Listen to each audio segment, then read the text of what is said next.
పొత్తు పెట్టుకున్నట్టుగా లేదా? భారతీయ జనతా పార్టీ జాతీయ నాయకత్వం ఆలోచన కారణంగా రాష్ట్ర పార్టీ త్యాగం చేసుకుంది. ఎందుకంటే ఇక వాళ్ళు ఏం చేయగలిగింది ఏం లేదు, వాళ్ళ చేతిలో ఏముంటుంది. పైన నాయకత్వం ఒప్పుకున్నాక అమిత్ షా లాంటోడు ఒప్పుకోడు అనుకుని వీళ్ళు ఆశపడ్డారు, అయ్యింది. వీళ్ళకి తెలుసు ఈ ట్రిప్ గెలవదని.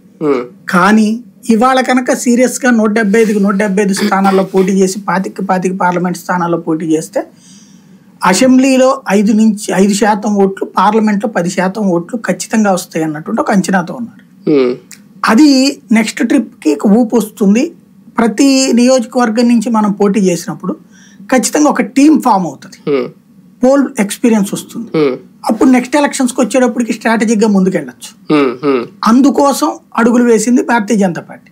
కానీ ఎప్పుడైతే ఆంధ్రప్రదేశ్లో అసలు రాదు కాబట్టి ఏదో ఒకటి సాధించడానికి పనికొస్తుందిలే అన్నటువంటి ఉద్దేశం వచ్చిందో దాని ఆధారంగా ఇంకోటి ఏంటి, తెలుగుదేశం పార్టీకి తమ అవసరం ఉంది. ఇంకోటి నరేంద్ర మోడీ చెప్పినటువంటి ఫార్ములా ఏంటంటే కనీసం ఒక 370 స్థానాలు బీజేపీ సొంతంగా గెలుచుకోవాలి, 400 స్థానాలు ఎన్డీఏగా గెలుచుకోవాలన్నటువంటి ఆయన ప్లాన్.